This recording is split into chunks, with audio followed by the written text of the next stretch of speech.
यह तस्वीर बेतला मोड़ या दुबिया खाड़ की है, जो रांची डाल्टनगंज पथ पर है। यहाँ से रांची 155 और डाल्टनगंज 10 किलोमीटर की दूरी पर स्थित है। अब हम बेतला की ओर प्रस्थान करते हैं।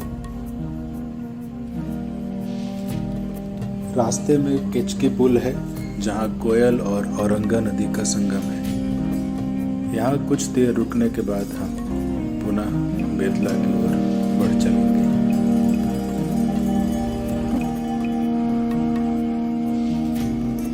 यह बेतला नेशनल पार्क का मुख्य द्वार है।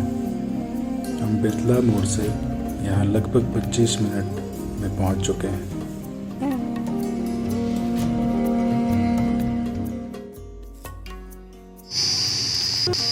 ये पार्क, जैसे एंट्रेंस,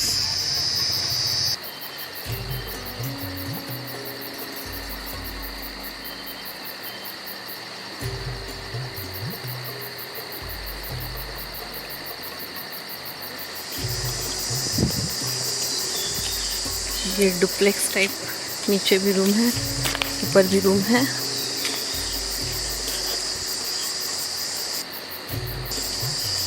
जैसे एंट्रेंस, बालकनी।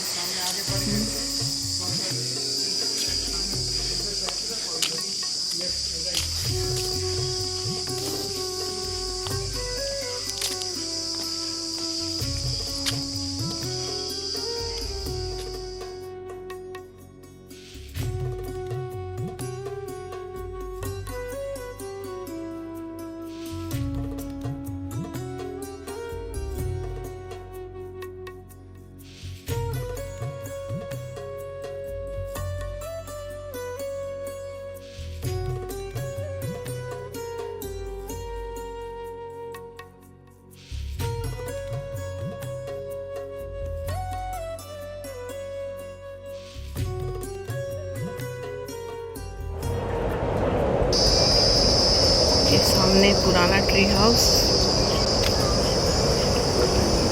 इधर कॉटेज।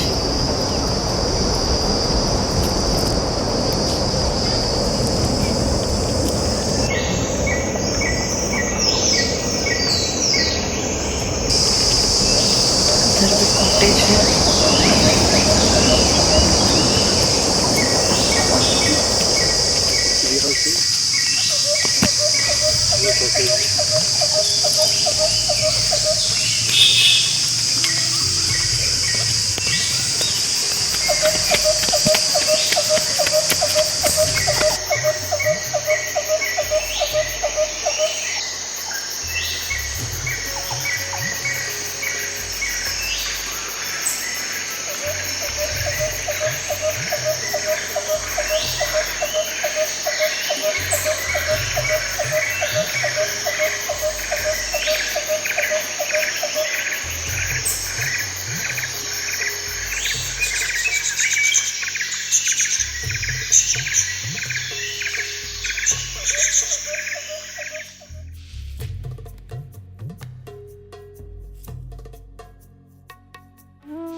अब हम शिविर स्थल पर पहुंच चुके हैं, जो कैंटीन या ट्री हाउस से लगभग 200 मीटर की दूरी पर स्थित है। यह बेतला फॉरेस्ट पार्क का टूरिस्ट बंगला है। इस टूरिस्ट बंगले में 18 कमरे हैं, जिसमें शिविरार्थी रहेंगे।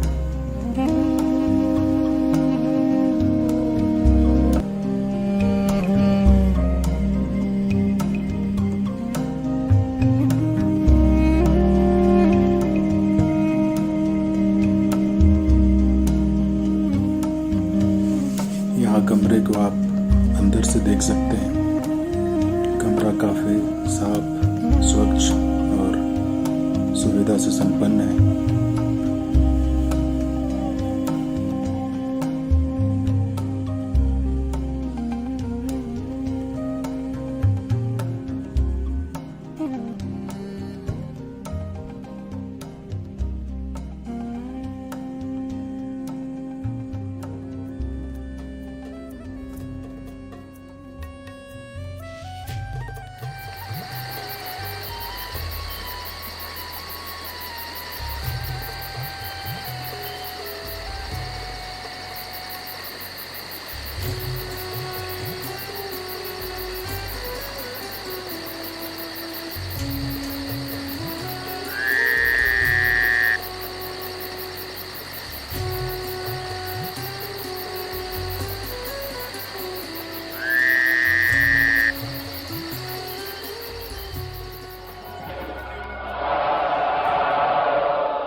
हम उस बड़े पागल खाने के हिस्से, उसमें ही पैदा होते हैं, उसमें ही बड़े होते हैं, उसमें ही जीते हैं, और इसलिए कभी पता भी नहीं चल पाता कि जीवन में जो भी पाने योग्य है वो सभी हमारे हाथ से चूक गया है।